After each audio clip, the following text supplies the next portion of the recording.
আমরা সাংবাদিক বন্ধুদেরকে ধন্যবাদ জানাচ্ছি, দীর্ঘ সময় ধরে আপনারা আমাদেরকে সহযোগিতা করেছেন। আমরা আজকে বিশ্ববিদ্যালয়ের প্রশাসনের কাছে দুইটা দাবি নিয়ে আমরা এসেছি। আমাদের প্রথম দাবি ছিল, প্রথম আবেদন ছিল, এটা হল সংসদ এবং কেন্দ্রীয় সংসদ ডাকসুর পক্ষ থেকে আবেদনপত্র দিয়েছি। বিশ্ববিদ্যালয়ের ফেসিবাদের আইকনদের নামে যে স্থাপনাগুলো আছে সেই স্থাপনাগুলোর নাম পরিবর্তন করতে হবে।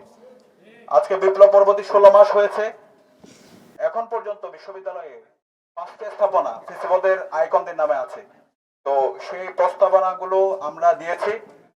আজকে মৌখিকভাবে আমাদের যে প্রস্তাবনা দিয়েছি সেই প্রস্তাবনাটা অনুমোদন হয়েছে। এর মধ্যে আমাদের প্রথম প্রস্তাবনা ছিল ফেসিবাদের যে আইকন ফেসিস্ট শেখ মুজিব, তার নামে যে হল ছিল সে হলের নাম পরিবর্তন করে আমাদের জুলাইয়ের সহযোদ্ধা আগ্রাসনের বিরুদ্ধে, ভারতীয় আধিপত্যবাদের বিরুদ্ধে যিনি সবসময় লড়াই সংগ্রাম জারি রেখেছেন, যিনি সবসময় আজাদের কথা বলেছেন, ইনসাফের কথা বলেছেন, ইনকিলাবের কথা বলেছেন, এবং সর্বশেষ এই আধিপত্যবাদের বিরুদ্ধে কথা বলার কারণে পতিত ফ্যাসিস্ট এবং তার দোসররা তাকে শহীদ করেছে।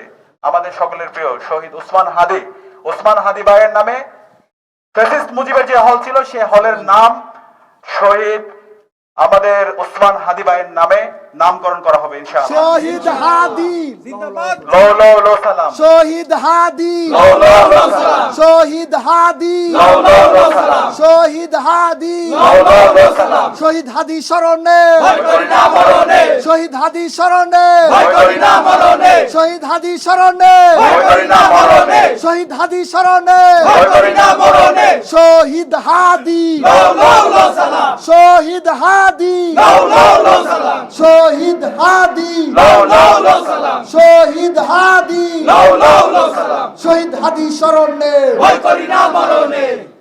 দ্বিতীয়ত আমাদের আরেকটি হল ফজিলাতুন্নেসা মুজিব হল, তার এই নামের শিক্ষার্থীদের প্রস্তাবনার আলোকে বীর প্রতীক ক্যাপ্টেন সিতারা বেগম হল এই নামে মৌখিকভাবে অনুমোদন হয়েছে। সিন্ডিকেটের মাধ্যমে পরিপূর্ণভাবে আমরা অফিসিয়ালি এই দুটি হলের নাম, ফ্যাসিস্ট মুজিবের যে হল ছিল সে হলের নামকরণ শহীদ ওসমান হাদি এবং ফজিলাতুন্নেসা মুজিবের নামে যে হল ছিল সে হলের নাম বীর প্রতীক ক্যাপ্টেন সিতারা বেগম হল এই নামে নামকরণ করা হবে এবং অফিসিয়ালি আমরা ব্যবহার করতে পারবো সিন্ডিকেট মিটিং এর পরবর্তীতে। আজকে মৌখিকভাবে সেটি অনুমোদন হয়েছে। বিশ্ববিদ্যালয়ের সর্বোচ্চ অভিভাবক ভিসি স্যার অনলাইনে যুক্ত ছিল এবং প্রভিসি স্যারও যুক্ত ছিল এবং সিন্ডিকেটের মাধ্যমে এটি অফিসিয়ালি অনুমোদন হবে।